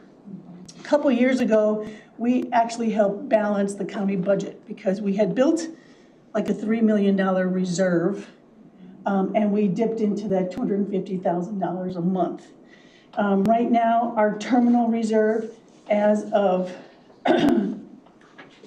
June 31st of 2023, because it's a July through June fiscal 30th, year. by the way. We don't have 31 days in June, but that's okay. Yeah. She's retiring, leave her. So we have $586,000 in our terminal reserve as of June 31st of 23. So 586,849. So we do have some money in our terminal reserve, which is good. Part of that is our wellness account. Right now we have $184,000 is wellness incentives that we have earned because people have done the wellness screenings. That pot of money we're using for wellness programming. The wellness program, again, I think I mentioned this last time, but I think it's worth mentioning again, is rather than having the departments apply for a program and guessing at how much money was available, we're saying for every person in your department who participated in the wellness screening, we'll give you $50. So each department, based on how many people participated, there's a pot of money. We just talked with Carrie, we're meeting with Shannon later this week to talk about how do we account for the use of that money by department. So we're working with both finance and audit to make sure that we've got the rules and policies set up to make sure that we're not misusing any of that money. Let's see, what else? I think that's it. If you have any questions about the IPBC, when we first joined, there were, I think, like 118 municipal or government entities, whether it was a forest preserve or municipality or county. It's now up to like 156. So it has grown. The management structure has kind of changed over the years, where it used to be Gallagher kind of was the mothership, and then the co-op was kind of a, an off. We're like, what, the co-op should be in charge, and the broker should be an offshoot. So they kind of switched things around. That was a really big change. That's a light swing. Yeah, it was a big change. So it's now that the co-op tells Gallagher what to do, it's not Gallagher telling the co-op what to do. So I have a question. Yes. You mentioned the amount of money that you have in the terminal reserve. Yes. How long, is there like a balance that you have to hold on to? No, at the beginning, we had to build up that reserve enough to cover like 6 months of our bills. Okay. That's done. So beyond, okay. So like and you mentioned that you had helped the budget out before. Yes. So that could possibly happen again, right? I mean, Don't what you look say, at those like one-time revenue streams. $586,000. And that's kind of a one-time revenue stream for that Yes, it 1 is. year. Okay. Again, we've kind of used that, so if there's, I don't anticipate it, but if there should be a year where there's a 10% increase in the insurance, we could Then dip you into have that to that. kind of say, you know, we're only gonna pass on 7% of that Right. to the employee, and we're gonna pick up the rest, just so that's not such a huge shock for the employees. So, yeah, this is really fascinating. There's also some investment income. So the money that's in our terminal reserve, and every other member has a terminal reserve, that money is invested. We made over $100,000 last year in the investments. So with the other municipalities that are in this group, Yes. do they have similar reserves, or it just depends on what their usage is, right? They're all over the board. I mean, just We're looking among the on, bigger. just We are, looking at okay. this sheet, which is from I through N, it's like the biggest reserve is, Mount Prospect has 3.5 million. And the smallest one is Lindenhurst has $846. So it's really. Lindenhurst is all about that, Yeah, right? so they're kind of, So, they're all over the board. is it, would you say that the numbers have been really good, our health has been really good because the younger age of our employees? Does that have anything to do with it? I mean, are we ultimately gonna get to a point where we have an older working population, employee population, which maybe would be reflected in less? I Not saying old don't people think get so, sick. because That's right, I was just thinking. a lot of our younger employees are having babies, which is kind of expensive. It's very expensive. So I don't know if the younger employees are necessarily saving us money. Okay. It's a good point. Yeah, There are usually higher costs associated with younger users. they've got a lot of kids, they've got, you know, Never thought young, about that, that's so. true, that's true. Some of us old guys have a lot of kids too. We know what causes that. Yeah. Those big bones. So again, I think IPBC has been a good move. We should stay there. We should stay So there. I had another question This average, with right? the EAP. Yes. Now, is that just available to employees and board members who have the health insurance? No, we do it for everybody. Okay. Just like the wellness program, we do it for everybody. And if there's an extra cost, we pay for that out of our terminal reserve. Okay. And so where's information about the EAP? We will be putting it out shortly. We have requested the new provider, which is CompPsych, to give us. Oh, I had that. They're materials. amazing. Yeah. I had that at Riverside. And I like that they're US based too. Yeah. I like Yeah. that change. It's amazing, and That's- the only thing we knew in HR was that, because people were reluctant to use it at first, and I told them, I have no idea if you use it or not. The only thing they let us know is the amount of employees who did take advantage of it. I said, so you go, you can do everything, and if you want to continue the services, you can continue with on a sliding scale. Is that the same with? So the program that we're on right now is unlimited sessions, Oh, really? Oh, wow. but the number of providers is fairly limited. So if you can get one, you can stick with them until it's clinically appropriate. The new program that we're going into has 8 sessions, which is good, because before it was 3 and then it was clinically appropriate, and now we're going to 8.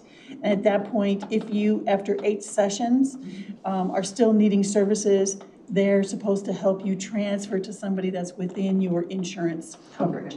What's difficult is the HMO people, that network of providers is really small. Out here, the HMO Same conversation we have in healthcare, at the mental health board. Yeah, Not enough HMOs out providers. here are, you I was know, really very pleased with limited. comp site. It was really amazing. There were, I was just really happy that the employees used that and, you know, all kinds of issues that they cover. So it was really cool. Thank you for. So, I've been on the executive board for the last 2 terms. I will be going off. Suzanne will be coming in, and because she's not been on another committee before, she's gonna be on the operations committee. She will be, and I think that's the committee that really talks about what are the services we need, who should we look for, how are things working. So I think that's a good place for her to get her foot in the door with them. Well, and then one other thing, with the de-escalation. Yes. You said that would be coming up soon. Yes. So can we, as board members, attend that, or? Yes, it's gonna come out in an email, and then when we put out the email, County Hall, you guys are on there, Okay, I believe. okay. Yeah, I get a lot of emails about employee programs. Okay. Yeah. Okay, that, Yes, I'm really yes. interested in that one. Yes. Matt, any questions of your end? All good here. All right. Good. We heard it this time. That was very clear. That was very clear. Matt. Thank you. Thank you. All right, communication. See, I didn't even notice you were gone. I'm everywhere, I'm like Thomas.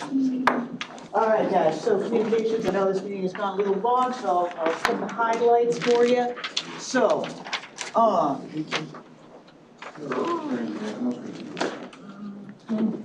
Pam, oh, Pam, I gotta go. okay, well, I'll call can you you later. stay for Okay. 3 minutes? I apologize. Yeah, it's okay, I'll talk to you. Well, we don't have any All more. right, cool, yeah.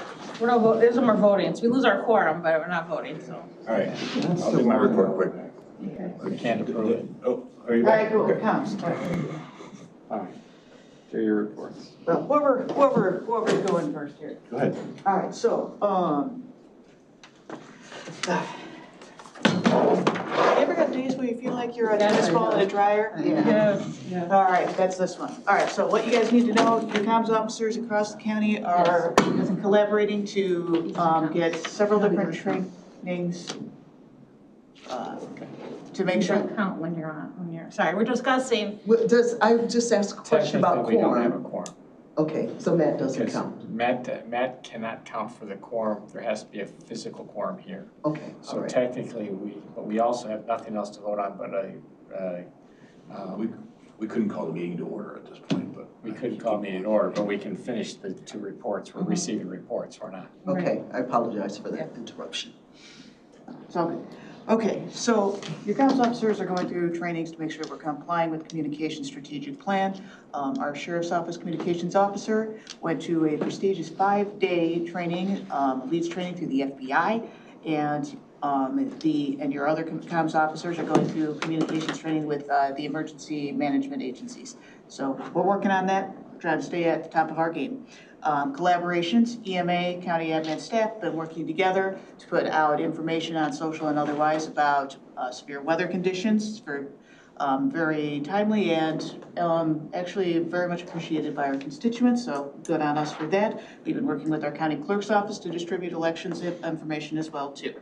Communications of note, your public health department is working hard to get the word out about the new community health initiation, or the new community health initiatives grant program, and that actually made the Northwest Herald, so that's great on them too. County admin also worked with the Division of Transportation to put out information regarding the 10-ton weight restriction on one of their bridges. That information went out well too. Went crazy on Facebook actually for us, so 63,000 people reached, so hey, that's pretty awesome for us. Also, check out our Green Initiatives webpage. We presented on that in Planning and Environment and Development, so that highlights all the great work McHenry County has been doing to be more environmentally sustainable. Moving on. So, reach. I always like talking to you guys about reach every month. Technically, we had less of a reach this month than we did last month, but that's because January was spectacular as far as reaching with our constituents. Just to give you an idea, on Facebook alone this month for February, we reached 94,700 accounts.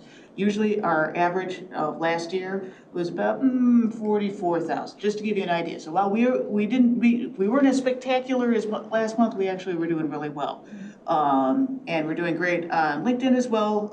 Instagram and Twitter didn't reach as well as the last time, but everybody's increasing their following. So I'll leave it to that. You can see our list of top 3 posts by channel reach, so you can see what your constituents are interested in and which posts they're engaging with the most. So, and that's what I've got, and I can pass to Pete. I'll be quick too. We're gonna do a written report for the county board a week from tomorrow, so maybe I'll skip a couple of these items and they'll just be in there. I did want to note, I talked a little bit with Joe about this. I met with the Wonder Lake Village Manager and Village President last week, and you may have seen an article in the Northwest Herald about 2 weeks ago about them annexing some property and constructing a new sewer system there, and the prospect is there to reach 2,000 unsewered homes in the Wonder Lake area over the next many years, and it's super exciting. I just think that that's going to be an issue in front of this county board for several years to come, but it's really cool. Alicia and Tom Burrows helped us find about 260,000 in energy efficiency block grants that we're going to be working on that. I went to Rockford last week in the evening to attend a ComEd update on their grid plan, which needs to come out in early 2025. We don't have a lot to do with ComEd in some sense, but we have a lot to do with our residents. And I want to stay in contact with ComEd and our liaisons there, because I think there's going to be a lot of information that we can help get down to our residents, to our municipalities, about what this grid plan means in terms of affordability and accessibility and just all the things that ComEd has to do with their new goals to help the state meet their energy efficiency plans. Last week I got to go to Rogers Park to attend a Greater Chicago Economic Partnership presentation. Mayor Johnson was there to speak along with Chair Hart in Lake County to talk about how Chicagoland is 11 years in a row one of the top relocation metro areas for big businesses. That was pretty cool. Maybe the biggest thing I have to tell you is last Thursday, kind of followed along the Lake County Finance Committee meeting where they did approve a $1.6 million transfer from the personnel line of the Lake County Sheriff's budget to the contractual line of the Lake County Sheriff's budget. That's relevant to us because we are the contractual piece of that puzzle. Right. It has not passed the county board yet. Obviously, Chair Hart has a decision on whether or not to put that ultimately on the county board agenda, but it did pass unanimously from her finance committee, so that was a good sign. Scott and I are meeting with the Woodstock Independent this afternoon at 1 to talk a little bit about the mental health sales tax and get some information to them. And that's it. Thanks. Thank you. Questions? If not, future topics, let me know if you've got some. If there's no executive session necessary, can I have a motion